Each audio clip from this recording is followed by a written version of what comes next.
पहली बात, कोई SC लड़का किसी जनरल लड़की से कहे कि मैं तुम्हें प्यार करता हूँ, प्रपोज करता हूँ, और वो मना कर दे, इस पर केस हो जाएगा। पहली बात तो इन रेगुलेशंस के तहत कोई केस होना ही नहीं है। ये रेगुलेशंस अपने नेचर में क्रिमिनल हैं ही नहीं।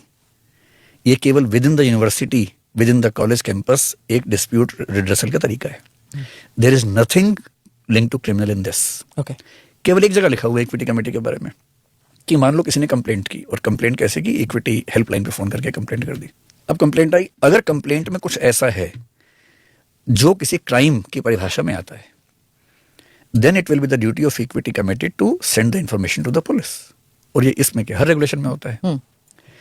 आपको पता है कि हमारे कॉन्स्टिट्यूशन में आर्टिकल 17 एबोलिशन ऑफ अनटचेबिलिटी की बात करता है, अस्पृश्यता समाप्त करता है। एक मूर्ख आदमी ने कर्नाटक में एक बार एक केस किया। कॉलेज में गया, एक लड़की को उसने हैंडशेक करने के लिए हाथ दिया, लड़की ने हाथ मिलाने से मना कर दिया। And he filed A complaint in the high court that she has practised untouchability with me. तो लड़की ने भी बात की कि भाई अनटचेबिलिटी नहीं है, लेकिन कोई मुझसे हाथ मिलाए और मैं मिलाना चाहूँ या नहीं, तो मेरी चॉइस की बात है। अगर मैं सबसे मिला रही होती और इसको मैं साफ बोलती क्योंकि तुम इस जाति की उसे नहीं मिलाऊंगी, तो अनटचेबिलिटी होती। अगर मेरे 2-3 दोस्त हैं, मैं उनसे मिलाती हूँ, बाकी उसे नहीं मिलाती हूँ। I do not know this person, why should I shake hands.